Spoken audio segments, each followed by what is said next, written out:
5, 4, 3, 2, 1, 0.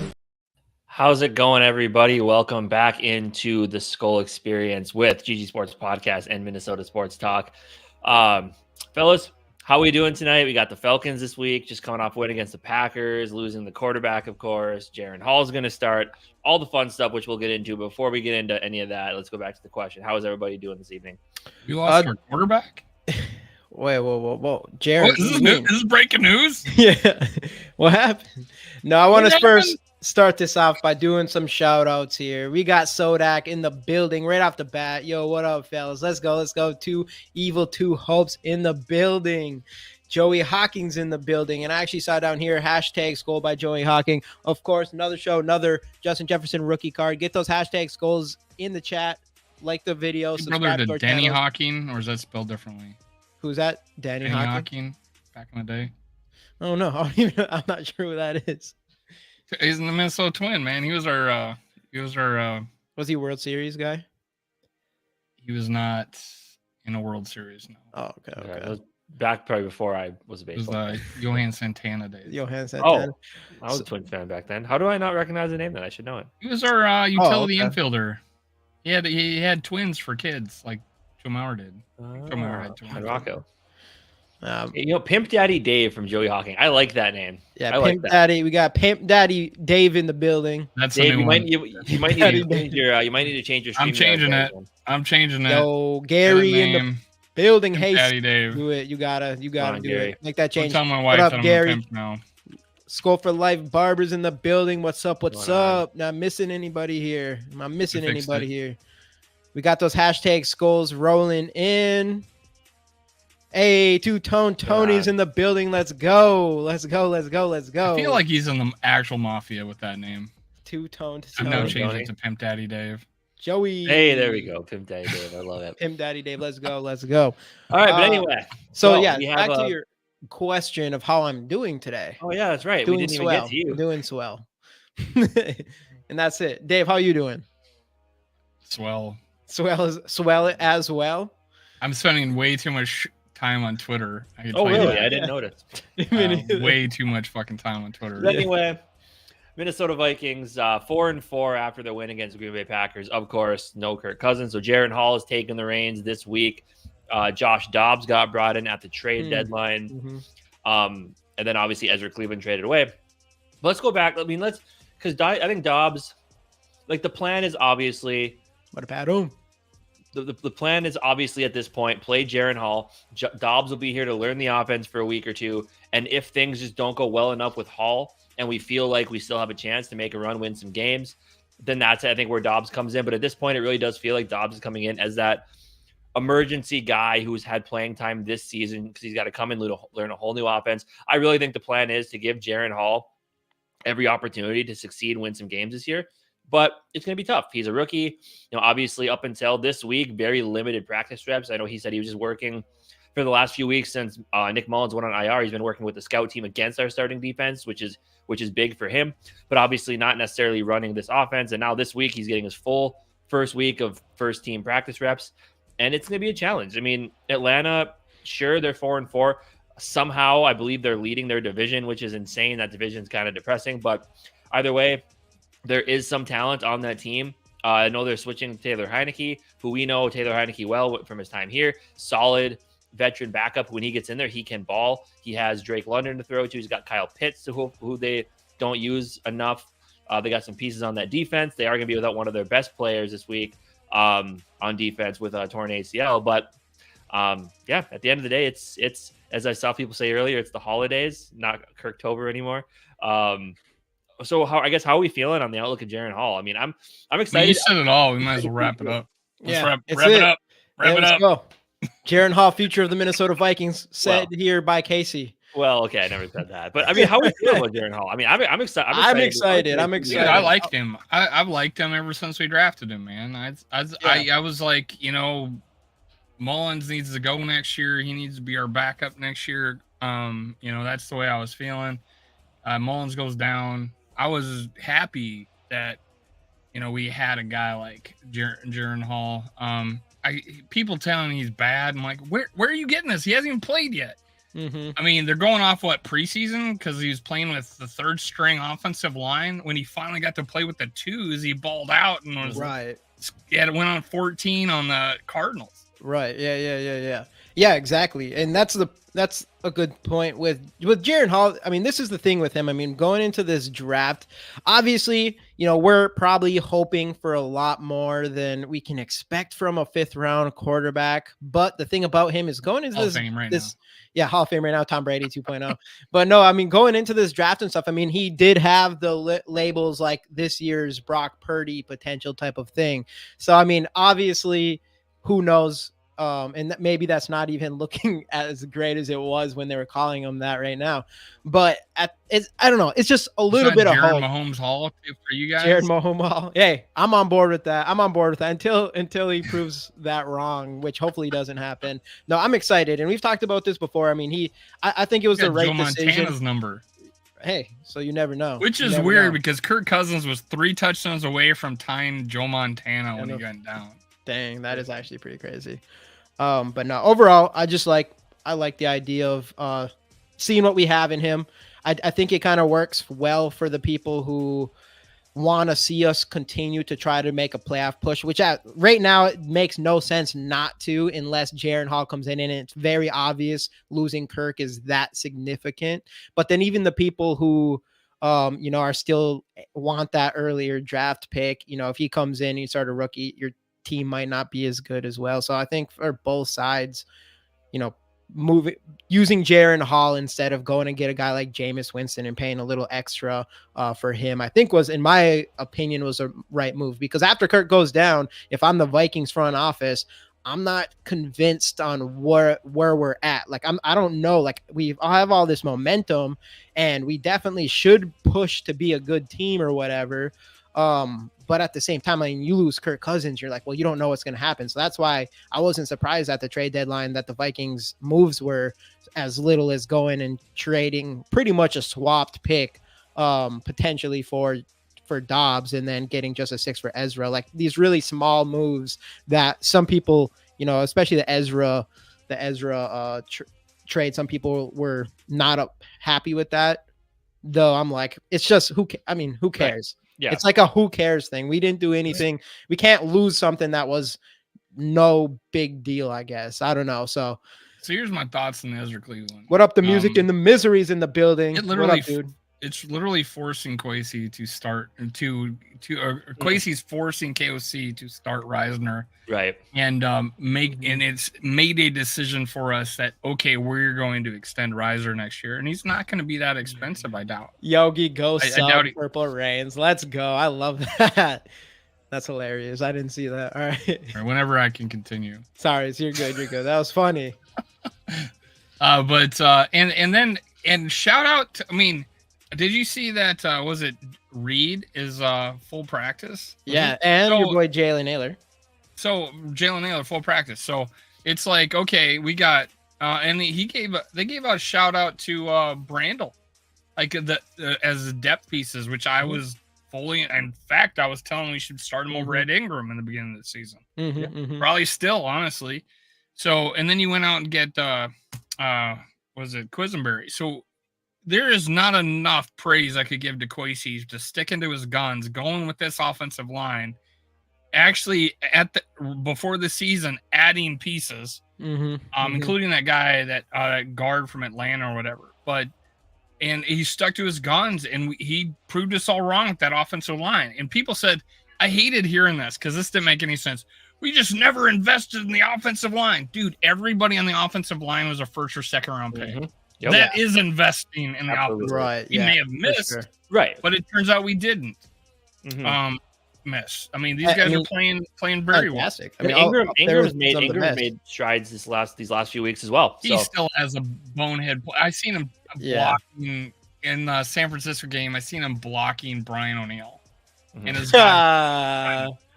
that's funny. I saw there was a meme with I think it was a Broncos player or something like that. They were doing that. It was almost like that where they were like dancing with each other. But no, they did a stunt. Brian O'Neill's like going, and then Ed Ingram does his same old, my assignment's this. And Oh, and now he's facing Brian O'Neill while the guy's running beside him. So that's still happening. Still happening. Yeah. So I mean, I do have Jaren Hall's stats pulled up from college. I want to look at those before we when we get into him more. Nice, by the way. Very nice. I did. Literally, the only thing that bothers me is that he was back up to Zach Wilson. That's like the only thing that bothers me. Well, here's the story behind that. Well, Zach Wilson was great in college, right? So, he was. But so he's gone on a mission trip, right? He comes back. He's playing baseball. It was a video that I saw where the coaches talked about that it was a tie, and they went with the guy that wasn't also playing baseball. You know, they wanted a guy that was fully committed as their starting quarterback. Yeah. What does Jaren Hall do? He quits baseball, and then he eventually becomes a starter and looks really good. Great. Yeah, looks really good. When we get into the stats, for sure, like it'll show how good he looked. But kind of going back to Jamie's point earlier about Kwesi's decision making and kind of how he wants to play this looking towards next year. I don't know if either of you guys watched his press conference from today. He did mention that, and Kevin O'Connell mentioned it as well, that they're with the whole quarterback conundrum. First off, they're trying to balance what's best for what we feel we have this year, and also what's best for moving on to the future. And there is obviously there is a rumor going around that Neil Hunter was highly sought after. A couple other players were receiving calls. And then Kwesi said today that he said even before the Green Bay game, he said he received texts from some of the players who basically told him like, hey, we're starting to gel. Things are finally working here. We feel like we have something good. He said, I mean, obviously you can't listen to the players completely because you do have a job to do. You do need to speak of the business sense of it all. But from a team building and culture perspective, when you have players that tell you, do not trade us, we want to stay here, that's great. And the fact that he listened to them as well, and he did say that did have a part in decision making. Obviously, he did all say he has to go to the Wilfs for everything, which we all knew. And we know the Wilfs want to be competitive. The Wilfs want to win football games. Well, they also want to look towards the future. So it was really interesting listening to Kwesi talk about that and how basically he said we had to do like that measuring stick. We had to like measure like the pros and cons of competing now while also not giving up too much for the future. And with everything they did, they lost a a low-level-ish, mid-level starter quality backup in Ezra Cleveland, but they gained a quarterback and a draft pick through it all because they gave up that, and that seventh that we got from them could turn into a sixth conditionally. Still don't know what those conditions are. But, I mean, and sure, some people may kind of talk down to Kwesi about, you know, well, you're listening to the play, like, you know, because people call this. I saw someone crack on him for that. I'm like, dude, It was before the game happened. Right. Yeah. And it was true. Yeah. It was 100% true. And we're playing the Packers. We're going to win that game, and we're going to be 4-4. Of course. We're going to continue on. It's not like he had made a hard decision. Right, exactly. And some people are going to call him soft for listening to the players. I think he's praising his team. He is, absolutely. And he didn't, at the end of the day, like we still are still sitting here at the same amount of draft capital as we have, and everything, and no quarterback under contract. Everything's wide open. He can do whatever he wants to do. So I just thought that was really interesting listening to him talk about that, how basically, we're going to mention what we talked about. That's the culture that we're implementing, where people want to be here. They want to play here. And they notice things are turning around. Unfortunately, then the Kirk injury happens, but that's the thing with Jaren Hall. With that. Another reason is, I think if you really want to evaluate your rookie quarterback and evaluate how your coach can develop the rookie quarterback, what better than putting him into this team with an offensive line that's been playing out of its mind, with a rookie receiver who's been playing like one of the best rookies in football. Eventually, Justin Jefferson will come back. I don't buy any of the he ain't playing until he gets a new contract thing. Justin Jefferson's so competitive. I believe he's going to come back as soon as possible. No doubt. And he's going to play. You have a defense that's firing on all cylinders right now. Are the pieces there? No, but Brian Flores has this thing where he needs it to be right now. And there's a lot here, and a lot you can put around your rookie quarterback so he can develop. So I respect Kwesi for keeping the team together and still having the opportunities to look forward to the future. And who knows, maybe the plan maybe the reason they didn't trade Daniil, maybe the plan Daniil's Hunter's back next year. Yeah, maybe the plan is they will resign him. And maybe Daniil's one of those players like, hey, as long as, like, I'm not asking to be a top, like, I don't need to be top 2 paid at my position. Give me something fair. Give me a 3-4 year contract and I'll stay. I mean, who knows? I understand he wants that long-term security and money, which he'll get, but I don't know. It's interesting. And that is one thing you want to see. And sure, some Minnesota fans will be like, see, this is what we care about. We care about how people feel on this team. We don't care about actually winning, but it's a big part of what this team's trying to do. And from a leadership perspective, they want this team to be culture based. And they want people to want to be here. And that is step number one, you know? So say what you will about it. I personally, I do respect it. So like this team was down in the dumps for 1-4. And what are they doing? Before like the Panther game, they're deciding how to do celebrations on defense. They haven't won a game yet. And they are like, you know what? We should be having fun. We're not having fun. Let's figure out how to do. Let's get a celebration coordinator. And Najee Thompson. I'm like, they're thinking about that, and then it's like, you know what? We need to play Creed more, you know. And they're finding ways to have fun. And this team has always been there. It's just they're finally, you know, it's like, God, let's just have fun, guys. And what do? They go on a 4 out of 5 game run. Yeah. And did you see that the lead singer of Creed posted on Cousins, It's awesome. There's the Kirk. Dang, for real? On his Instagram picture, yeah. Oh, dang, no, tweeted it. Yep. The lead singer of Creed. Everything's coming. I heard you said that Quezzy was listening to Creed. I don't know. I forgot where I saw that. Did you guys see that? So I wasn't sure if that came from your favorite band. Yeah. So it's funny that Creed's making a comeback because of the Minnesota Vikings. We have dude, no shit. They're probably getting all sorts of royalties right now. Yeah. Well, it's funny because we're overshadowing. You know what they do? They should have them come sing the national anthem or something this next game. That'd be pretty awesome. But no, we're overshadowing the Texas Rangers because they were doing the whole Creed thing first, and then we kind of came in. Kirk Cousins, you could tell. Hey, we stole the skull clap from Iceland's soccer team. I mean, we just do it better. You can tell Kirk Cousins was a fan of Creed even before. It's not.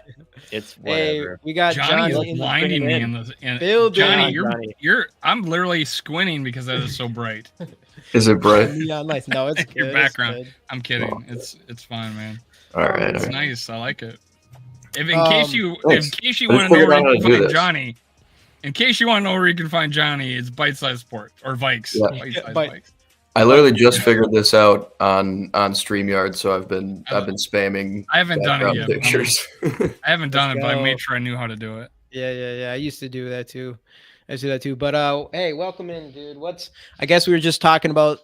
I mean, man, trade deadline, Quezzy, kind of already touched the Kirk stuff, talking about Jaren Hall a little bit, but I kind of want to circle back to the Jaren Hall thing because I did see a lot of comments in here talking about what our offense is going to look and how KOC is going to handle like more of us, someone that can move around quite a bit in Jaren Hall. Someone that I think, like, if you look back at his highlights and stuff, I think he's really underrated as a runner.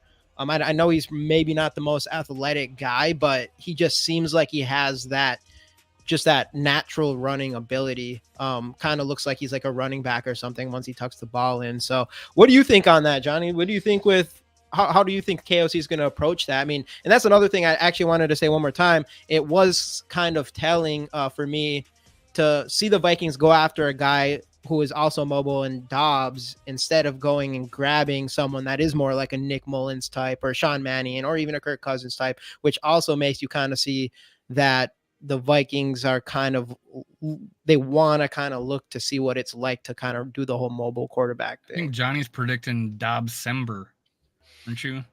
Yeah, well, it'll be after Hallvember for sure. But I don't know. Like, I think he has a lot of that. Like, I compare him to another 5th round kid who's starting now, is Sam Howell, who doesn't have a full 17 under his belt. He's came in like late last year, but he's got that kind of like gamer to him, where like Hall compared to Howell.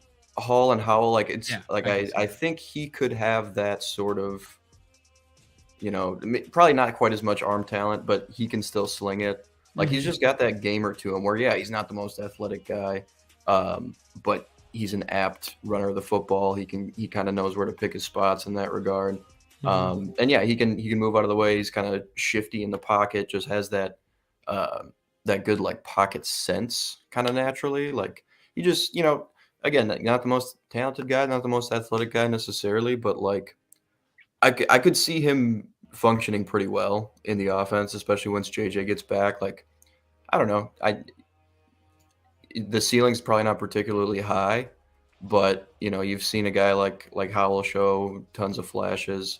And at BYU, Hall looked really good. Like, I don't know how much worse he looked than Zach Wilson, who went second overall. Right. Doesn't have Which that. actually does bring me into pulling up Jaren Hall's stats here.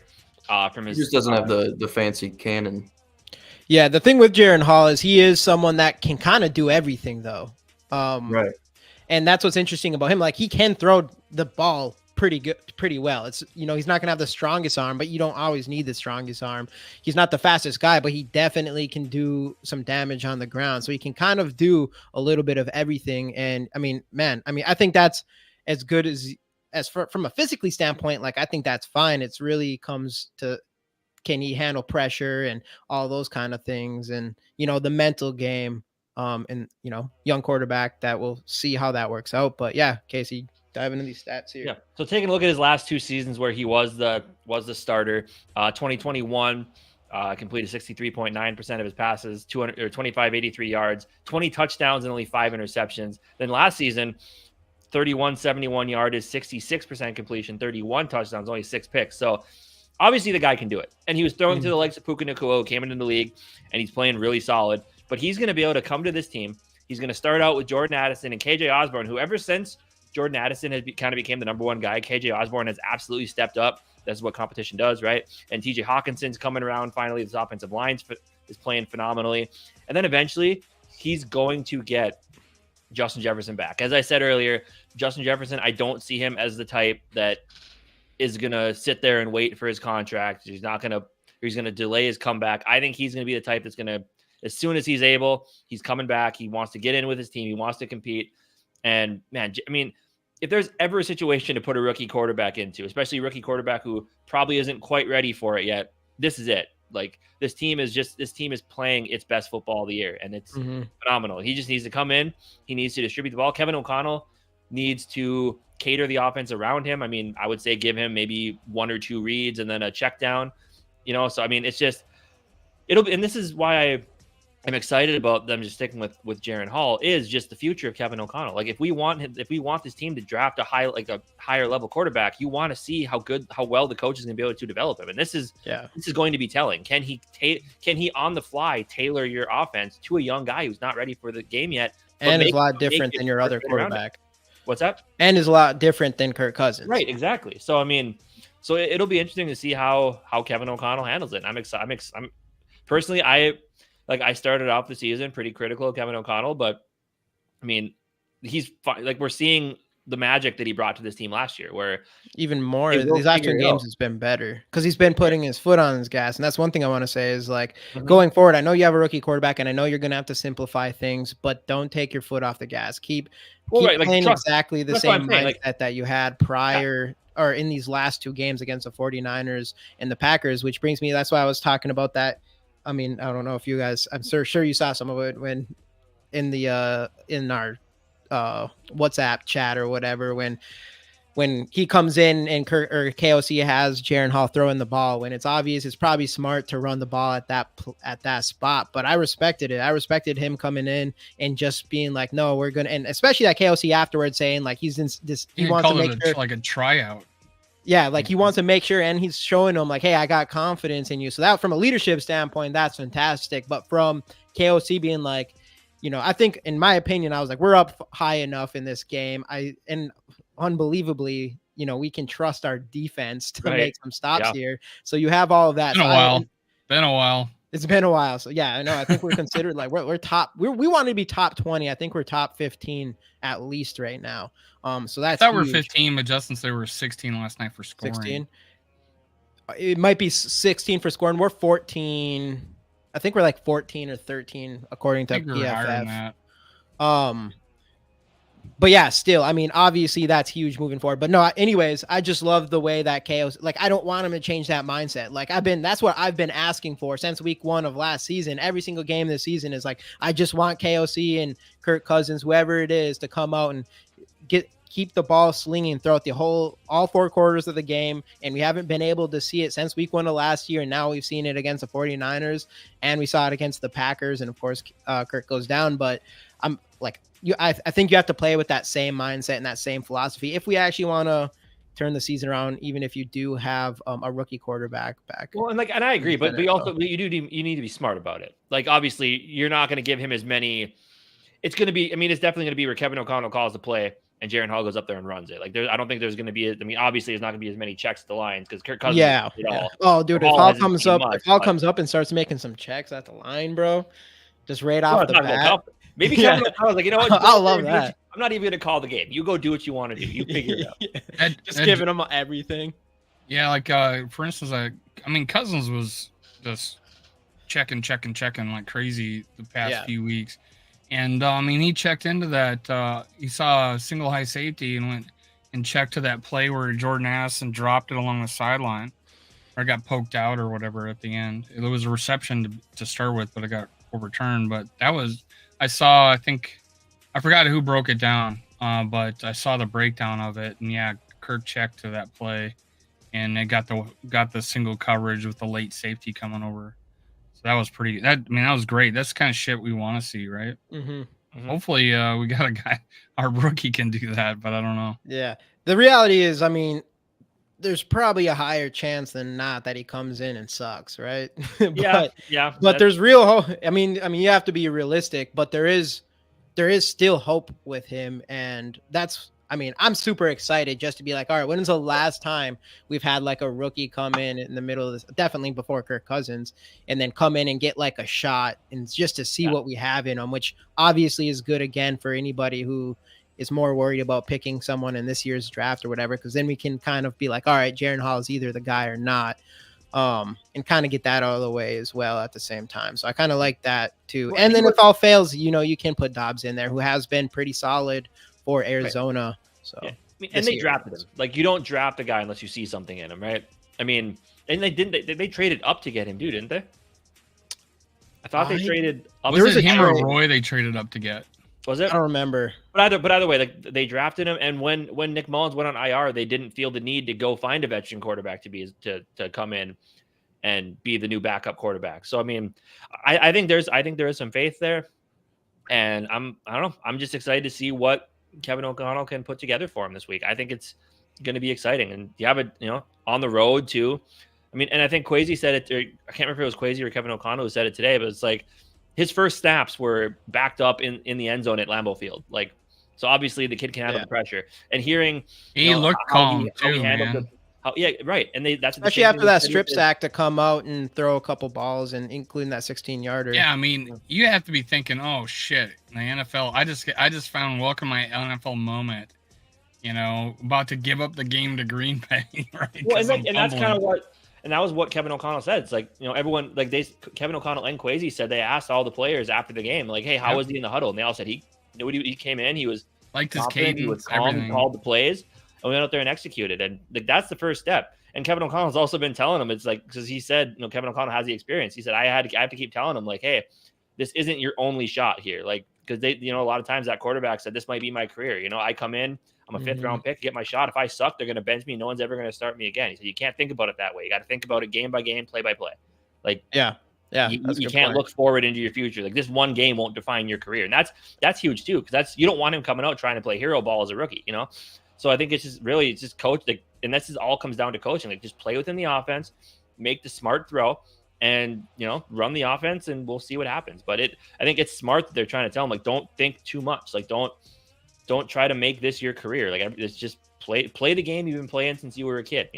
So it'll be interesting. It'll be interesting. I mean, hopefully we see something good. I mean, like you said, he's against another fun thing to say, I guess, is one of the best offensive lines in the NFL right now. Right, crazy. Technically, and that and the defense top too. 20 defense. Yep, top 20. So he's just surrounded by them, and then the talent of we don't have JJ yet, but TJ Hawkinson, KJ is your third guy, and then Jordan Addison, and in the offensive line that should be able to keep him on his feet.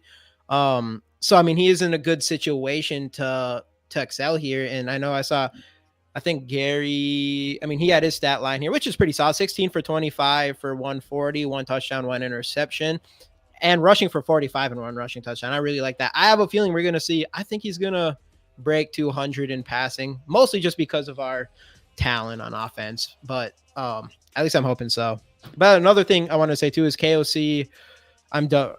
And this is definitely fair, Mateo. I'm doubting Hall. I mean, he had Puka in college and did nothing. Well, wait. What do you mean he did nothing? Like, Mateo, you missed his stats. He had like what 33 touchdowns and 6 interceptions. Yeah. I mean, I wouldn't say he did a lot. Nothing. Maybe when it comes to like a win perspective, I don't think they won a lot last year. But I mean, to say he did nothing is Dylan. Oh, Wolves all day. They got to clean out their mouth from last game. So I'm hoping that they do because it was not pretty. I feel embarrassed. They've been blowing 20-point leads since I was 10 years old. I just don't know. Like these teams out here, they need to realize like they're embarrassing us. They're always worried about themselves, but as fans, like I feel like they're embarrassing me out there, letting Atlanta Hawks come back on them like that. Was it a 20-point halftime lead? Yeah, I believe so. What is up with that team? And then they won by 20 points. Quarter? What is up with that team blowing leads in third quarter? They've been that's the one thing they've been doing since I started watching them. Yeah, they look great in the first half. They come out and suck in the third quarter. Like, what are we doing? It'll be a tough game.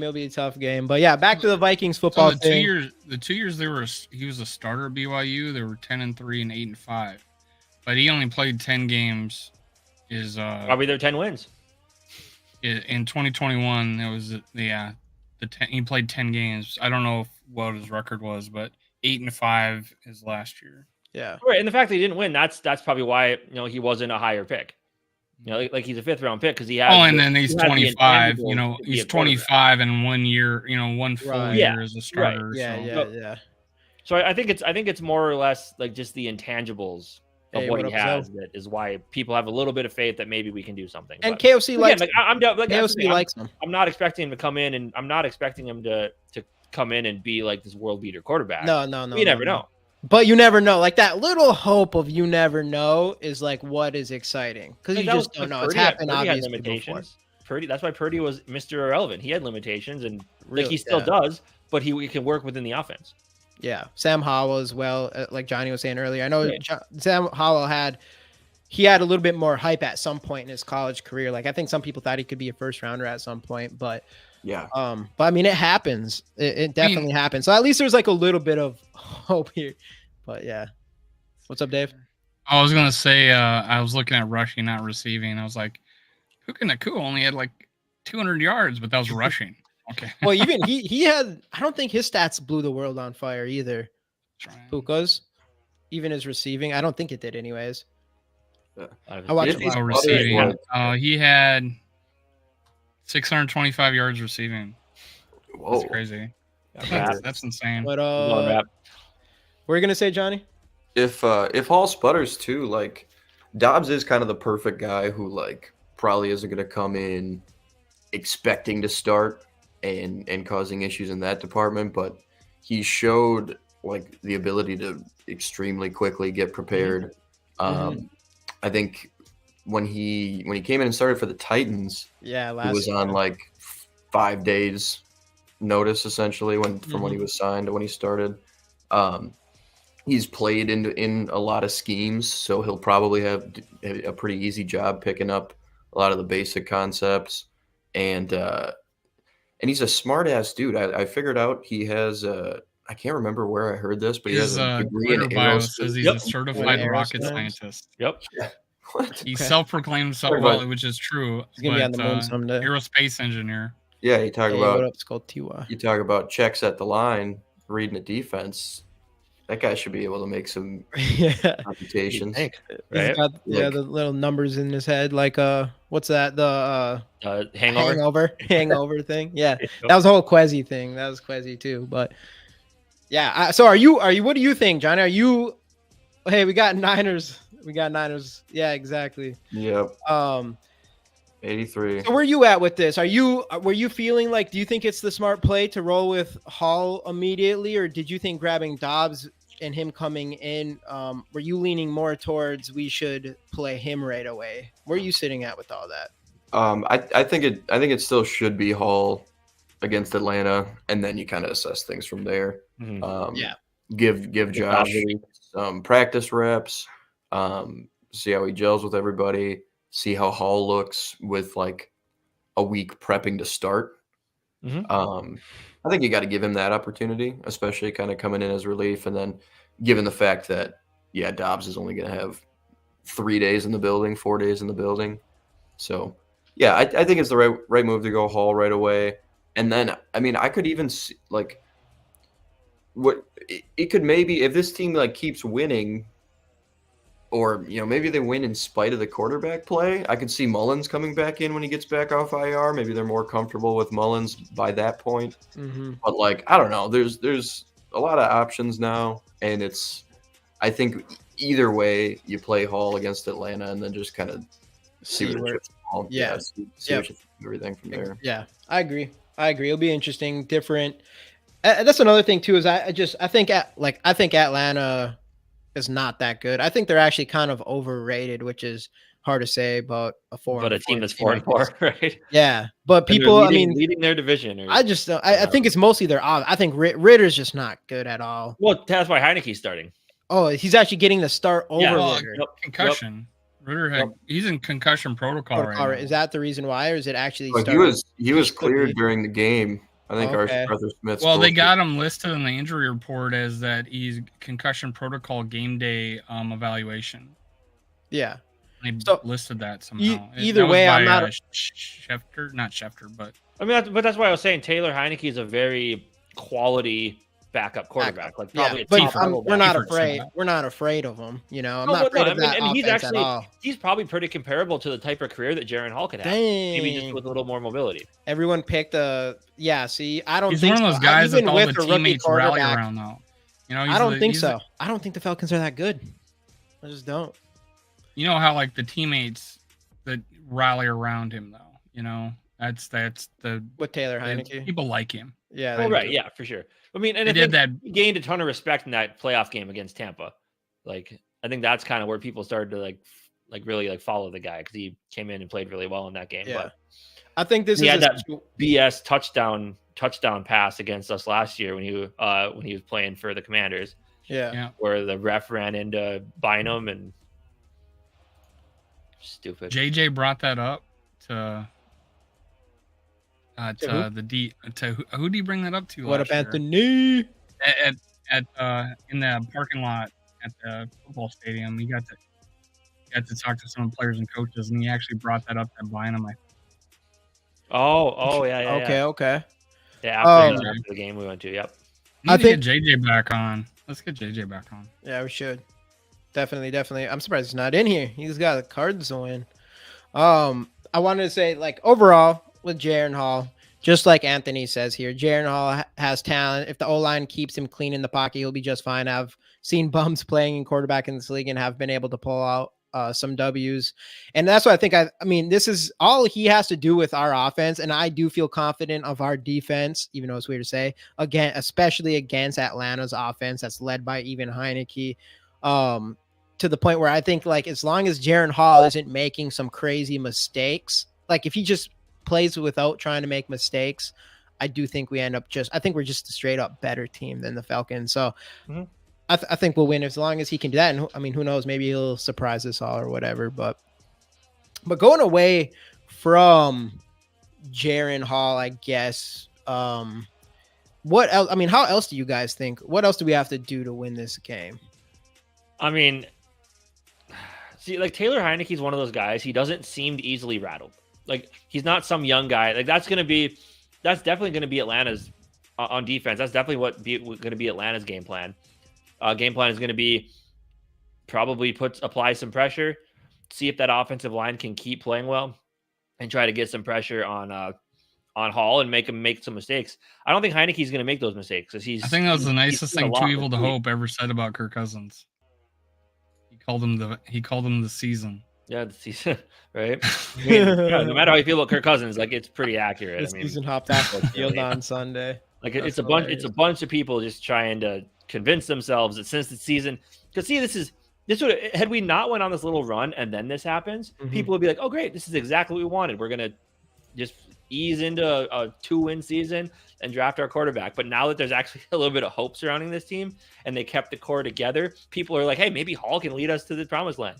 It's funny. It's kind of funny just being in the middle of it, but they wanted to tank with Kirk, but they want to win with Jaren Hall. It's almost like it's switched, like instantaneously. Yeah, but it's because let's root for the team now. But it's because of the fact that we've started playing better, and you can see the pieces are all there for this football team. Yeah, that and the fact that like if we start winning with Jaren Hall, that probably means Jaren Hall is playing well.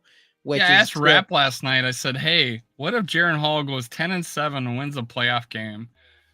I guess we could use our pick on somebody else." Well, that's the thing is like obviously we want to. We got to be watching this. Like I'm not, I want to make sure he's looking like that guy. That's like the Brock Purdy thing. We've seen some stuff with Brock Purdy where I'm like, hey, he does actually seem really good. But then, obviously we had a 49ers fan in here. We had 49ers fans in our comments, but they're pretty split. So it's like they weren't sure to get rid of Lance for him yet. And, if I do feel like I want to feel as a fan, like confident, like Jaren Hall, like to not go and pick a quarterback in next year's draft. He'd have to be pretty impressive. But man, leading this team to, if we felt like a lot of it was him going to the playoffs and stuff, like that idea of him being our guy and going into the draft without trading up for a quarterback would be the most optimal thing, I guess. But you have to be very more pressure convincing. on this guy, man. Who has more pressure on this guy? He could change his stars, dude. Well, and that's generational wealth is depending on you playing good this weekend. But that's exactly what Kevin O'Connell's telling him not to worry about. It's like you can't think about it that way because then you're going to force yourself into you're going to try to play quote unquote hero ball, and it's not going to be good for you. Like, because as we said, but that is the thing. Like, if you have a couple bad starts, it can absolutely wreck your career. So yeah, definitely, especially if you it gets into your head, Right. Hey, one more thing before moving on. Again, everybody, another show, another Justin Jefferson rookie card. Hopefully we see him as soon as next week. Get those hashtag Skols in the comments to have your chance at winning this card. Like the video and subscribe to our channels with GG Sports Podcast, with us, with Dave, with Minnesota Sports Podcast, and Bite Size Sports with Johnny NFL. Get those hashtag Skols in the comments here. This was him tweeting Kirk today. Who's that? It was Justin Jefferson. Justin Jefferson tweeting Kirk today. Hashtag Skol. Yeah, get those in here. Let's totally go. Wants to move on from him. Totally wants to move on. We got 30 people in the room. Hey, can I plug something? Yeah. Sure. I'm putting this in the comment section. At least I was. NFL Outdated. I am going to be on tonight at 8:30 Central, 9:30. I am the Vikings guy. Hey. Going to be in the conversation. Nice. It's on a big channel, but I like them. Central or 9:30 Central? 8:30 Central, 9:30 Eastern. Okay, got Eastern. Okay. NFL Outdated. I am going to be the Vikings dude. You're gonna hold that down for us. We're coming for the lines. No doubt. I'm gonna put that in the. Chat. Yeah, do it up. But otherwise, if you look at their offense, my worthless. Obviously, they have Bijan Robinson, who had the weird injury thing 2 weeks ago, and then last week didn't make that big of an impact. They have Drake London, who's been solid since last year, and then they got obviously Kyle Pitts, who is underutilized there. I think most of the freaking football community feels that way. Yeah. They're giving him a little bit. He's getting more right now. Right. But outside of that, overall, they don't have a lot else on that offense that scares you, right? No, not really. In all of those talents, they're not like none of them are elite. Right. Drake London I think Bijan will be, but as of right now, Bijan, and that's who I'd be the most afraid of. But they're not. It's still like a committee thing. Like even last week, I think Bijan didn't get that many. He didn't get. He ended up with solid stat line, I think, but he's not getting like tons of touches. Like he's getting like half the touches or whatever. So it's not something I am a little bit worried about that, but I'm not. I was way more worried about Christian McCaffrey, and we were able to hold that down. So I'm not too worried about it. And then obviously we've played against way better talent than Kyle Pitts and Drake London this year. Insanely better talent with guys like Devonta Smith and AJ Brown. I mean, obviously, Travis Kelce, 49ers with Brandon Ayuk and Kittle. And I mean, we've played against some really good talent at wide receiver. So I'm not really worried about that. And we've been holding our own on defense. So I do think this is a game that I think it's going to be like, if we win this game, I do think it ultimately will be because of our defense against their offense. I think that's the biggest matchup in this game to win. And it might be, getting as much pressure on Heineke as we can. I would have preferred to play Ritter, like you say, but I'm not afraid of Taylor Heineke. He's not a starter. He's still not a starter, even though he can play pretty well in some games and stuff like that. But, obviously, I'm sure when he plays against us, he might have a little extra chip on his shoulder or whatever. He did last year. Yeah, he did last year. What an opportunity for this guy to have a second revenge game. I know. They almost pulled it off last year. I know. They oh, did. my God. Referee getting in the way. But, yeah, so I don't know. I think that's what's going to happen. And then in our offense, I just, not make mistakes. Though I still want Kevin O'Connell to keep his same attitude of playing that he has against 49ers and the Packers, which is, he's been making creative play calling and all that stuff, but is to still try to push the ball down the field. And I know Sarah said this earlier, assuming they're going to try to bring as much pressure as they can against a young quarterback in Jaren Hall. Luckily, we can feel better about our offensive line this year, but I do think it's time to,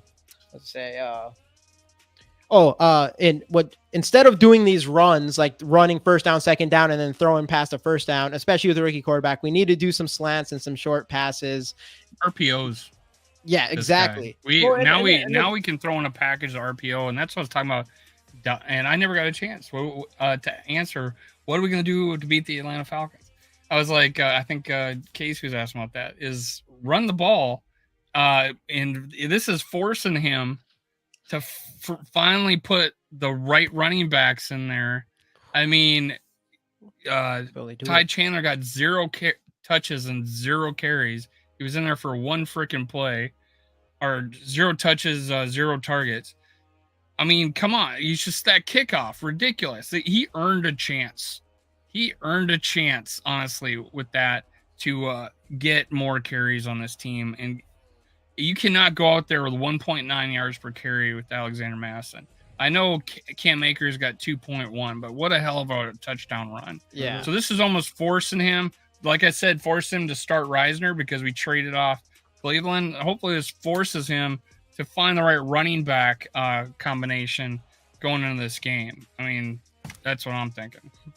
Right, Tony. Yeah. And as far as Dobbs goes, I think backyard football, me and Justin talk about that. This is a guy, he's smart. He can learn and I think they talked about it, like he doesn't have to learn the whole playbook. He just has to learn his plays. Right. And then he could do an RPO offense, and he can, and you bring in a backup that doesn't know the playbook that well. Well, at least have him be an athletic one where he can break down and get a first down.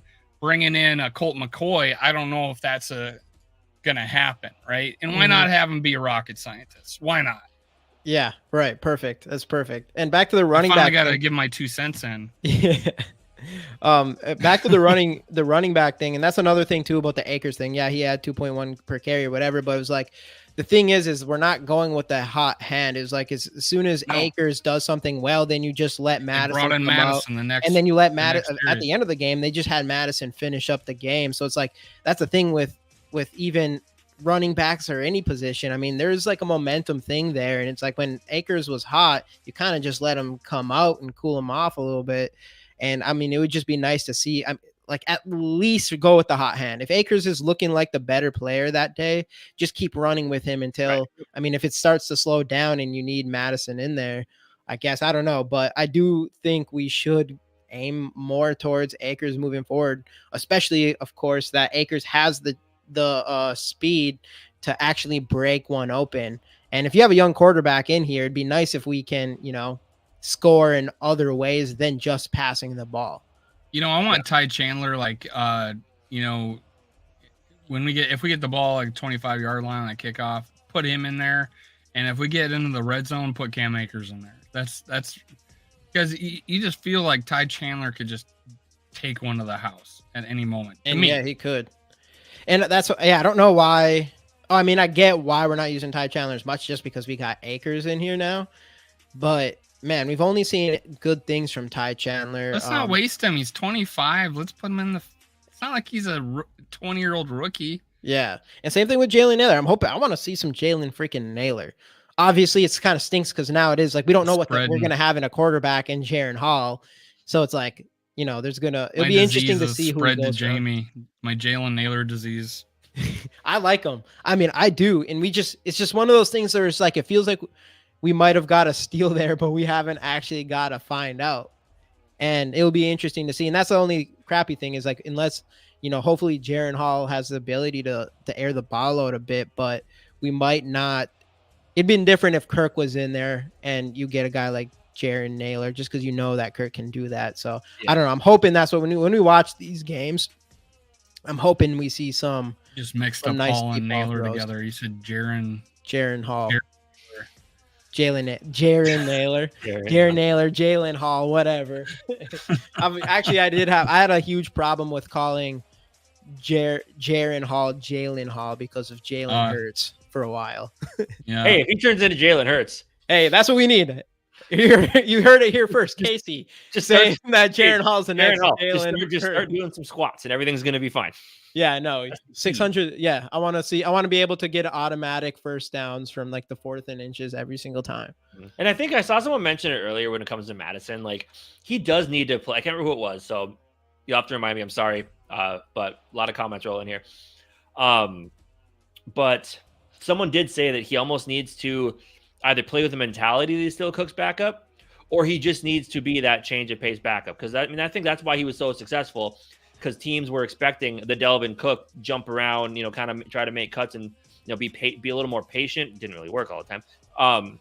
Where Madison was that one cut, grab the ball, go type guy. And when that's all you have to worry about, it's just like clog up all the holes. And he's not going to have. We saw it last game. He tried 2 times to make a couple jump cuts to get to the outside, and he just doesn't have that quickness, the lateral quickness or speed to get there. He's definitely one of those guys. If the first read isn't open, it's kind of game over for him. Where we've seen Cam Akers make those outside jump cuts and be able to. The first option doesn't work, and he's able to make something out of it. Where Madison just doesn't consistently enough show that ability. He's truly a one cut go type running back. Madison. Yeah. Well, that's what he should be. The problem what I've been seeing with him is he's been just trying to dance a little bit too much. That's what I'm saying. He doesn't have the lateral quickness to make that work for him. Yeah. Even though he wants, you're saying that he is the one cut and that's what he should be doing. Yeah. And that's honestly what Akers has been doing, which is funny because I'm sure Akers does have the ability to kind of pick his holes like that, but Madison has just, he tried. That's the thing with Madison so far is he's been trying at the line of scrimmage to do these little type of dancing plays. But yeah, exactly. I mean, he's supposed to be more of like a bruiser type of running back, especially out of college. He's supposed to be what he's supposed to be. I think a lot of fans were some who thought he was going to be solid were expecting a Latavius Murray type running back. That's what Latavius Murray was. Right. That change of pace, just kind of bruiser back, which is why he never got a full-on starting role anyway. But thank you. I'm glad someone thinks so. What are you eating, Casey? You're eating your shirt. Yeah? What's your point? I can't believe you guys are so down on our RB1. You guys are terrible. So, the shitty thing about it is I really like Madison. We've met his dad, and SK is super tight with his dad. So it's like, that's a Viking, like the CJ. I've had him on 3 times. He was on our draft show. Yeah, we've had him 3 times. So it's like we want him to succeed. We definitely want him to succeed. But at the end of the day, you just got to be honest with, even though obviously I'm always going to root for CJ Ham, but if it got to the point where it's just so obvious, it's not. I'm going to be like, he had an amazing career. So what did you think about that video, Jamie? The fake tush push? CJ Ham get that? Philly ran the fake tush push. Don't get me wrong. I think CJ should 100% be getting those plays. Yeah. 100%. But yeah, with Madison, hey, what up, Kofi? We want to see him be successful. The quickest line to success for Madison is for him to be that second running back who maybe takes 30% of the snaps, where he's not getting the lion's share of the carries. And it sucks to say because I feel like he can, a lot of people thought he could be a starter in this league. And unfortunately, at least in this offense, we're just not seeing it, especially not this year. And who knows, a slow start might have ruined the confidence a little bit. I guess we'll never really know. But I think it might be better for the success of his career to be that second fiddle type running back. And that's not a bad thing. Every team, especially nowadays, needs 2 really good running backs, and he can still make solid money doing it. So it sounds like a slight, but it really isn't. I just think that's his place in the league, unfortunately. And who knows, maybe with a different offense or a different team, or maybe next season, maybe things will change because we do have him under control for another year. But as of right now, it's just like, it ain't working. And as a coach in O'Connell, you do need to realize, like, it's not working. We still like what he brings to the table, but he'll be more successful in this other role. So we got to start kind of shoveling in some of these other players, Akers, Ty Chandler, whoever, maybe Keenan when he gets back, to take some of the pressure off of Madison so he can come in a little bit less and just do what he does. Sarah makes a good point. If you can't run against the Packers, weren't they the 30th ranked defensive against the run? Yep. Well, and I mean, our run, according to a lot of metrics, is our run blocking has been pretty good top, this year. Like 4 or something. Yeah, so it's like the fact that we are struggling to run the ball shouldn't be happening the way it is. And I don't know, something needs to change with that. And, we've seen it takes a while, like you guys were saying earlier, to see us make these changes. Like we've seen, it took Ezra Cleveland to literally get hurt for Reisner to come in. And there's more. I'm trying to think. There's another big example besides that one that we were waiting forever. Jordan Addison, and KJ. Like it. Even now, I think I think he's going back to 3 because KJ had a 99-yard game. Yeah, probably. I think KJ still probably had more snaps than Jordan Addison. So it takes him a long time to all right, this is the guy that should be out there, whatever. Yeah. According to PFF, our run blocking was uncharacteristically bad versus the Packers. Okay, so that could have happened for that game. Okay, I mean, right. but it's not just that game. They're giving bad grades to Reisner, but my eye test is telling me something totally different. Yeah, right now we're considered the second best run blocking team in the NFL according to PFF this year. And maybe part of the reason that the run blocking wasn't as great PFF wise is because of Reisner, because we knew coming in he was a better pass blocker than a run blocker, which is weird. Because normally for run blocking, you find somebody who's lean into him. Like that's kind of, Yeah. The according to PFF, we have the second highest run blocking grade, but the second lowest running grade. Yeah. So, yeah. So and I think it is unfortunate. Like the writing is on the wall that Madison, just especially this season, isn't cut out to be this team's running back one. I think I understand the coaching. Why is it taking so long? You gave him the contracts. You want to try to have that confidence and keep giving him his opportunities. But eventually, if you do want to be successful, you have to make that change. Yeah, I'm hoping that Jared. Still got McBride on the team. I think so. I think he's on the practice squad. Yeah. Practice squad. Let's bring him in with Jaren Hall. That's somebody. One thing I'm hoping for, because I would hate to see the boy Jordan Addison. That's one thing I'm afraid of, is because I'm just loving Jordan Addison with these 7 touchdowns, and I want to keep status, going. Man. He's a legend now. He did the Lambeau leap. The Lambeau leap. Oh yeah, I know exactly, and I want it to keep going. But luckily, Jaren Hall and Jordan Addison, they went through the rookie mini camp together and all that thing. So I'm hoping they already kind of have that Rappaport connection together, and hopefully we see rapport together. And then hopefully we see them, hopefully we see them click instead of Kirk Cousins and KJ Osborne connection. I want to see the Jordan Addison and Jaren Hall connection. Well, and remember, we were talking before the season about Jordan Addison and kind of how we thought his stats would play out. He's kind of on track for what we were thinking, weren't we? Because we were thinking he'd have his USC stats where he was 875 yards, 8 touchdowns. I was thinking that. He's gonna blow past the touchdowns, but he's on pace for probably about 900 yards, and he's on pace for which he would easily blow by if JJ didn't come back, probably. Right. But I think he'll end up right at that number where he's gonna have right around 900 receiving yards. My guess is the touchdowns will probably cool off a little. I think he'll still get to double digits, which will be super cool to see. But catches are kind of low, right? What's that? 20. He's in the 20s in catches, or is he higher than that now? He had like a 7 catch game, didn't he? Something like that. What's crazy is that he was the fastest to 7 touchdowns or something like that in history in 8 games, and the next closest was like Moss with 11 or something. 36 receptions, 482 yards, and 7 touchdowns. How many receptions? 40, 36. Yep. It's not too bad. 36 receptions Not on bad. That's 52. better than I thought. Especially after if you take out the first couple weeks. I mean, he had one where he didn't have a single reception. You said 470. Right? How many yards? 482 yards. So he's pretty. He's on pace for 1,000. He's on pace for 1,000. Then halfway through the season, yeah, about that, yeah. Obviously, with JJ coming back, it'll be interesting, and you have Jaren Hall as your quarterback. I mean, who's gonna just swing it? Yeah, that's what I mean, man. With this offense, all you got to do is throw the ball in the air somewhere. Where do you think he's going to be in Rookie of the Year stat? I mean, at this point, I mean, are any of the quarterbacks? I mean, I would say Stroud has maybe taken a step back. CJ Stroud, and Will Levis. Will Levis. I mean, he's won it. But I mean, like, instantly, Will Levis. The names that are going to be in it are probably because Bryce Young hasn't shown enough at this point. Definitely not. Maybe CJ Stroud, Jordan Addison's name will be up there. I mean, does Puka Nacua sneak in? I would think he sneaks in there. He's somehow, in there some way. Jamie, how miserable? How like on the bandwagon was Casey this weekend when Will Levis threw 4 touchdowns? Hey man, he looked pretty. Was he like good? Texting you like, look at that play. He told me that he would trade 4 first-round picks for him right now. At this point, give me music in the misery. If you go back, I saw the list of all the guys that threw 4 touchdowns their first game as a rookie. Yeah, none of them are even Pro Bowlers. You know, who threw for 4 touchdowns?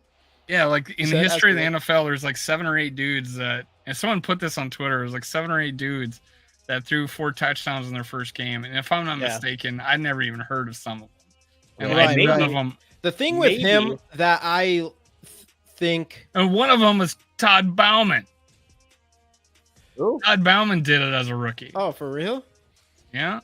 Good old Mike Tyson. But I mean, how many on their first game? How about their first game of their career? Oh, it was their first game. Oh, it was the first game. Oh, okay. It was the list of guys on their first game. Well, the thing with him that I did like was that he was able to use DeAndre Hopkins. So far, none of these other quarterbacks.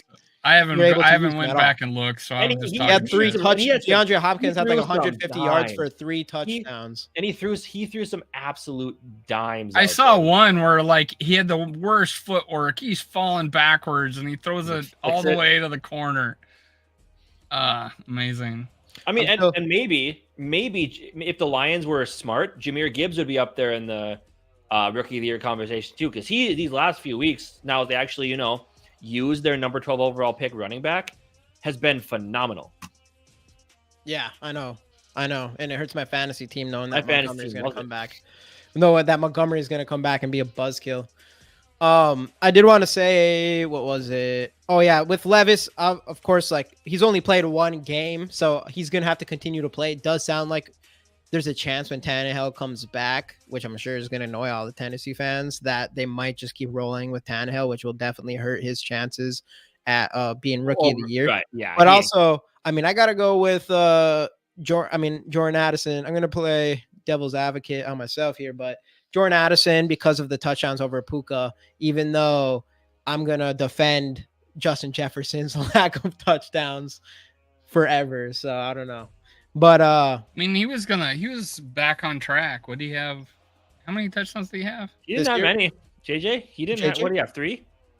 Yeah, or 3? he had what, like at least 3 touchdowns in 3 games, including 2 touchdowns in 1. Did he? I thought he was. No, he was coming. He was scoring touchdowns every week. After the first 2, he didn't score any. Yeah, he had 3. He had 3 touchdowns before he went out. He only had 3. He had 2 in 1 game and then 1 after that? Yeah. And then he got out. Yeah, he had 2 against Carolina. He should have had 3 against Carolina. Yeah. But and then we threw the pick 6 right after that. He had 2 against Carolina, 1 against the Chargers. He had the 52-yarder against Chargers. Both of our accounts need some figuring out to do for our super chats. We have to put in actually we really need to do that. We have to like put in our bank account, and pretty much me and Casey need to get our asses together and make an LLC to make, because they need some sort of like identity verification and all that. Which so I mean, obviously we're gonna be sharing the money, so it's not like one of us can just have it go into their account and taxes, all that fun stuff. But yeah, we better get that together because that's probably something we shouldn't hold off on. Yeah. Or he could be just demonetized like me and hating life. You'll be back. You'll be back. Back and just like Dude, Kirk Cousins, man. Dave, you're gonna be back and better than ever. I hope so. I hope they don't got me but on on the a different fucking- thing. But on a I hope they don't have me on some blacklist. You're Because, gonna be a Packer. You're gonna be a Packers commentator. You're gonna be comes a Packers back. podcaster next year. yeah, I'm thinking about opening You're an going over Kirk MST. I'm thinking about opening up a second channel, MST 2.0, just in case. Yeah. Wherever Start doing Kirk goes, man, content on wherever that, Kirk build goes. that up because Right, this just is horrible. Just re-push your same videos out from like a year ago. Yeah, I should literally all take all over. my. Well, it Ooh. doesn't matter. No one's gonna watch something Yeah, from actually- a year ago, right? So I'm like, Yeah, but you could like double up on all your just put all your videos that you make on this channel and just double push it out. Music in the Misery. Jamie and I might hit that'd you up. be even Might worse. hit you up for this. They'd some get advice me on for that.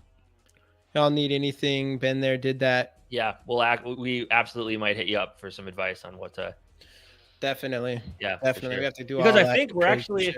I think I looked last night. We're like a little under 400 watch hours and 43 subscribers away from what we need to get fully monetized. So there I we thought go. you already had the hours.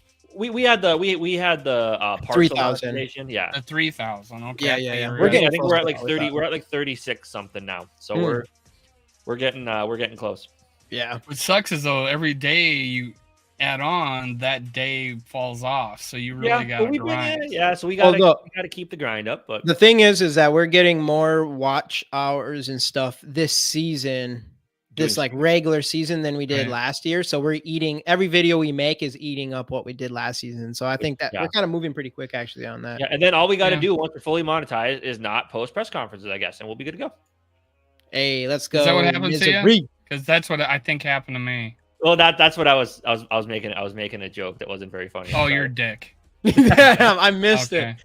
I Casey's missed a dick. What Like, do you once we're say? fully monetized, all we have to do is not post press conferences, I guess. Dude, it. I mean, I thought they would warn me or something. I Yeah, I know, posted that's dirty clips what of they press did. conferences. Yeah, no, that's dirty. That's dirty. That's dirty. Casey's Um, an asshole. Kick I never him when liked he's him. down, Casey. Come on. I never man. liked Casey. Anyways, back to Oh, this awesome. game though. Vikings versus Atlanta Falcons. I personally, even with Jaren Hall in any quarterback, because I feel confident in our talent on offense, especially with our offensive line playing well, that I do think I think we're gonna go. Is this a home game or away game? We're in No Atlanta. way. It's an away game. Probably should look It's that away up. in the Saints too. This guy's gonna have to Right win after? 2 on the road.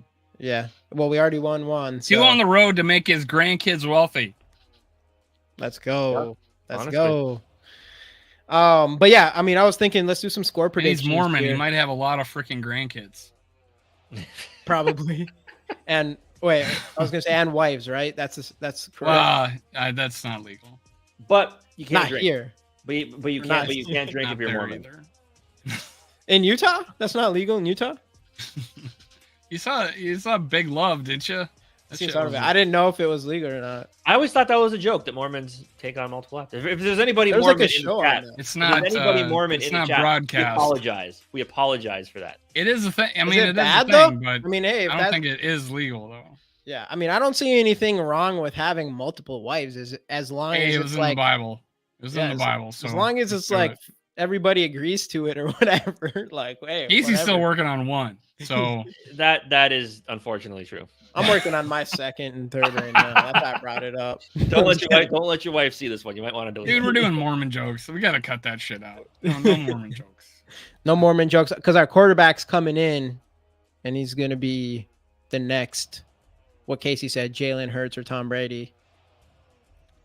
I think you said that right, No, Kurt Warner. Kurt Warner. Kurt Warner. Oh yeah, I like that. Next Kurt I like Warner. that. Next Kurt Warner. I can deal with that. I can do that. What up, Frozen North? This show is really picking up speed here. Hey, if you would do. Jesus.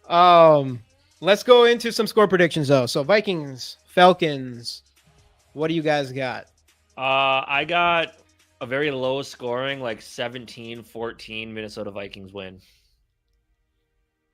Say that again. What's the final score? 17-14, low scoring. Close one, Minnesota close Vikings one. win. Yep. Okay.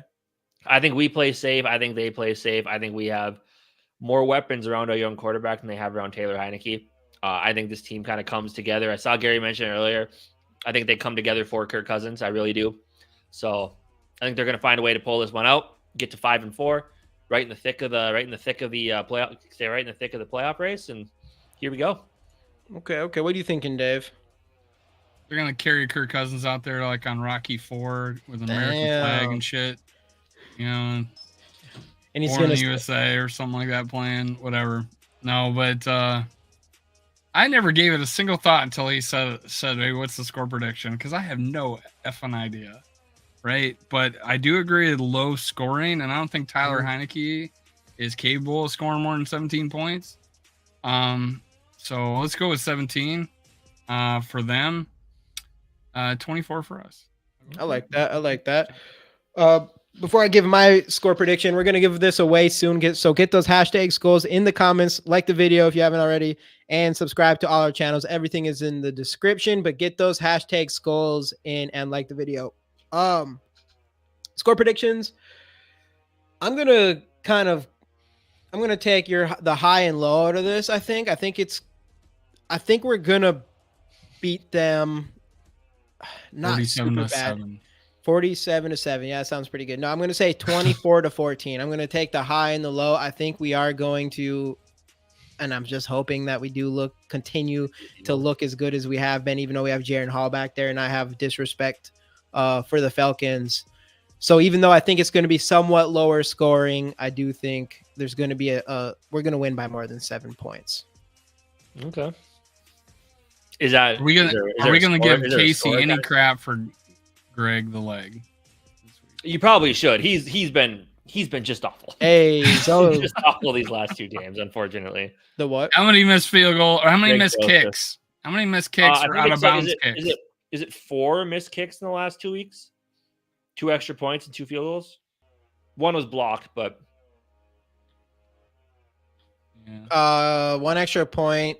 2 field goals. 2 extra points. 1 blocked, 1 missed. He had 1 blocked against the 49ers. He missed 1 against the Packers. He missed the extra point against the I thought 49ers. That was against. That's what I remember. For the Bears. He missed it against the 49ers. He missed 1 against Green Bay too, I'm pretty sure. He got 1 blocked against Green Bay, right? An extra point? Or he got a field goal blocked against Green Bay. He missed the extra point after the Addison touchdown, I think, didn't he? I think that was against San Francisco. No, I think he missed 2 field goals. I think Casey's reaching on his boys miss extra points. I think you guys are wrong. I'm right. I'll find it. You're gonna be right about your boy Greg. You're gonna be right about how bad Greg. How many extra points has he? He is 8 for 9. He was 1. Oh yeah, you guys are right. 1 for 3. Hey, say that one more time. 3 for 3 on extra points. Make sure you let the people in the back hear that one. It was 2 field goals, right? He missed 2 field goals last week, and 1 then blocked, 1 the week before, and an extra point the week before. The amount of points we've left off the board this year, we might be like in the 28th ranked offense with the points we lost. Dang. Like, take the points we lost, put that per game, we're probably the 28th highest scoring team. That's how many points we've left off this. If that makes any sense. We've left off a lot of freaking points. If it wasn't for, turnovers, pick 6, all that shit. We've missed kicks. Yeah. But anything else before we do the let's do this giveaway here. Just looking through these comments. We got those hashtag Skols one more time. Get those hashtag Skols in for your chance to win this card. I'm going to bring it up right now. Yeah, it's getting close. I'm still yet to see a YouTube channel talk about Kwesi and Kevin O'Connell talking about what they thought of Kirk Cousins. But that's another hour-long show. It is another hour-long. Oh, yeah, everybody get their hashtag Skols nobody again. wants to talk about it, but it's real. Say that again? Gary posted it like in the first 15 minutes of the show. What is that? Say it again. Oh, Kirk Cousins and Kwesi and Kevin O'Connell being asked if he's going to be a Viking next year. Oh yeah, it's like what people are taking from it is it sounds like they're definitely interested into the idea. Kwesi's I listened to his, and I mean obviously it did seem like they like him or whatever, but he And, also kept. Well, he it goes kind of on to like talk under about wraps. how he hints at it. Then he talks about how the 4 games and we've been like efficient on both offense and defense, and yeah, so it looks like a definite thing. It really in less than that though, like it actually shows you what they were thinking. Why, thinking about why he was healthy, like before he was hurt. Yeah, Like, it was almost a definite thing. see. I'm still calling smoke. Well, why? But at this point, why would there be any smoke? There's nothing. I don't know. Because they're not gonna come out and just be like, Kirk isn't our guy, we're gonna move on. Yeah, from him. but they would use coach speak and be a lot less direct. I don't know. I've never really heard a coach use anything different and just be like, I have. Kirk knows how I think about him. You know how I think about him. Yeah, Like, I'm not saying Kevin not O'Connell. for sure. But I'm also saying it's not like obvious, like, no, Kirk's our quarterback of the future. Oh, no. I mean, Kwesi put a little bit more uncertainty because Kwesi kind of mentioned that there's a lot of things that happen. There's decisions that need to be made. There was more uncertainty with him. Like, why would you at all bring up that Kirk is talking about coming back to OTAs? Why would you let that out? Of course, you didn't think. I don't think they know. I honestly agree where I don't think it's known for sure. I think it's up in the air. Yeah, I don't think it's definitely not a done deal. I'm just saying you kind of found out what they were thinking. Like Kevin O'Connell said, not Kevin O'Connell, but Kwesi says that was one of the more favorable outcomes of bringing him back. But we decided to move on. But obviously everything's in the air. Everything was on the table, and that was one of the more favorable outcomes. So, I mean, they kind of tell you what they were thinking. Yeah. So, I mean, I do think it's a real possibility. Changed. There's an injury, so everything's a possibility at this point, and that's what. And that I said it before the season. That was Kwesi's plan. Literally, any avenue is open based on how the season goes, and that was one of the more favorable ones. Yeah, so, I'm just saying that nobody's talking about it, and we avoided it the whole show. So I thought I'd throw it out. Yeah, no, that's what's funny is actually we didn't even talk about. We didn't talk about Kirk Cousins at all, really. We kind of went from Kirk Cousins straight to Jaren Hall in the whole quarterback trading situation. I just thought I'd throw a grenade at the end of the show. But no, I think it's. You did get the chat going again. So that's how. And the chat. I mean, those comments were definitely more pro Kirk Cousins staying type of comments. Though I would say, like, at the same time, I'm not convinced either, especially with the Achilles thing. Oh, my whole thing is, God, hopefully Jaren Hall comes out. He's Joe frickin' Montana. And yeah, that's the best case scenario. That's the best case scenario. You just got your starting quarterback for the next 15 years. Yep. You know what I'm saying? All right, let's give this thing away. Let's do it. 3, 2, 1. Boom. Let's go. Who do we got today? I think David, he's not in here today, but he won last time. We got a lot of regulars in here today. And Two-Tone Tony. Let's go, Two-Tone. Tony, you've won a card, right? I believe you won a card. You're still in here, I believe. Actually, I don't know the last time we saw you say something. Two-Tone Tony, you in here? Give you a second here. Here's a point. Mafia says, what were they supposed to? What were they supposed to say? They could have been less direct. They could have been less direct about, hey, I got my juices going again when Kirk's texting me talking about being at OTAs, and how they could have not said that. That's what they could have not said, but they did say that. How it got me excited again because Kirk is texting me or telling me about being at OTAs next year. Yeah. So I mean, that was a big flag. I'm just saying it's not a done deal. So everybody calm down about Kirk Cousins being back. I'm just saying nobody's talking about it on YouTube right now. Which honestly would probably be a killer video. It would. Yeah. If I could get any, if I wasn't in the dungeon on YouTube, I would be all over that video. Right. For sure. All right. Yep. I'm going to have to roll it again. Sorry, Tony. I know there's a chance that you might finish this podcast, but he's talking to his mafia. He's in the mafia with that name. I mean, Two-Tone Tony. All right. We're running this again. Let me see if I can find the thing. There it is. Boom. Who do we got? Sorry to Tone, but the next winner is boom, boom, boom, boom. Oh, he says I'm here. Never mind. Two-Tone Tony just. And then Skol Mafia. Oh my gosh, what are we gonna do? He's gonna send his goons after you. Both these guys, Mafia dudes. Dang. Well, I ain't gonna mess with any of that. So I guess there's 2 winners tonight. Two-Tone Tony, you got a card. And Zone I'm demonetized, and they are card. not letting any of my videos get pushed. That's what that's about. Just in case you didn't know. Curse gets you shadow, man. Damn, son. I honestly want Kirk to leave, but I will laugh so hard if we resign him. I will laugh so hard if our quarterback gets bad after Kirk leaves. You can't laugh, Kofi. You got to keep that. You're the positive energy every single week. You got to keep on to that regardless if Kirk's here or not. But yeah, we got 2 cards going out today. We got two-toned. You already got two-tone Tony. You won right before this one, but you didn't pop in soon enough, so we ran it again. But that's all right. I'm gonna put. I already know how to get hold. Tony, have you won a card before? I forget, but I'm gonna put my our email in here again, anyways. I forget if you did. I think you did. I'm pretty sure you have. You get the consolation prize of this roll of masking tape. It's so cheap kind. It's not even see-through. What up, Yogi?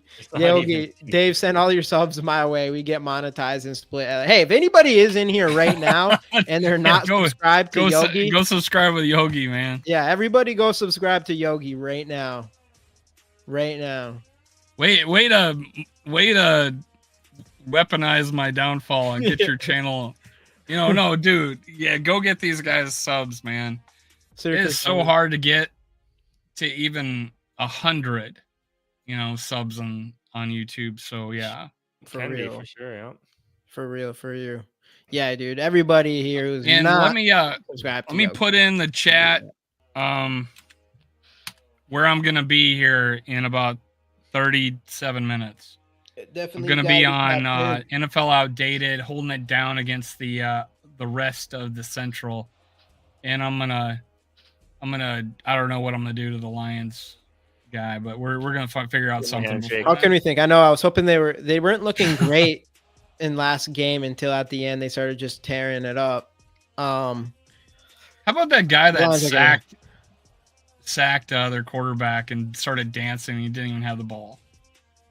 Who was it? Eddie Hutchinson? Or who didn't? No, it was the Lions. No. Oh, he started dancing and the ball was on the ground. No, their Lions quarterback pitches does a little pitch forward. The guy runs the ball. The guy sacks him, not realizing he doesn't have the ball. I mean, it was way late. Yeah. Holy shit, late. And he gets up and he's like stomping and he's like doing this. And the whole time it's like, dude, you just crushed the quarterback. It's late. So did they throw a flag on him? Oh, too? Yeah. That's hilarious. I didn't see that. There was an extra 15 yards on that play. Hey, appreciate you, Misery. The same dude ran out onto the field like the year before, like earlier in the year. Skol Mafia. On an interception. His guy intercepted. He ran onto the field to celebrate while the play was still going on. So they had 12 men on the field. That's so funny. I know. Same dude. So this guy's an idiot. Dude, I wonder who. I need to find out who that is now. This is a Lions player. No, it was Seattle, right? They're playing Seattle. Oh, the Lions quarterback got sacked. Okay. By the defensive player. Got you. So it wasn't. So yeah. Okay. I got to reenact this. Yeah, I need to see this. I need to see. Please. Actually, that would be great. Goodness. And then it went like this. I'll be the ref. That was a reenactment. I get it now. Now it makes perfect sense. Seattle and Jared Goff got hit by a Seattle player. Okay, I got you. All right, everybody. Thanks for hopping in tonight. Really appreciate it. Make sure to check Dave out one more time. Dave, where are you gonna be? It's in the chat, right? Let me hit it. I don't know. It was. Oh man, that went out quick. NFL Outdated, where he's going to NFL Outdated or dated. NFL Outdated. I put it in the chat again. You can destroy Packer fans, especially, and Bears fans. But yeah, I mean, coming in with the Lions. They're gonna. It's I man, won't the be- Lions fans are cocky, bro. They're so cocky. I'm friendly to other teams. I'm not gonna say shit. I'm gonna be If they say something to me, I'm gonna. Yeah. Yeah, but anyway, thanks everybody for hopping in, and Yeah. we'll see you guys next week right here on the Skol Experience. Skol Vikes.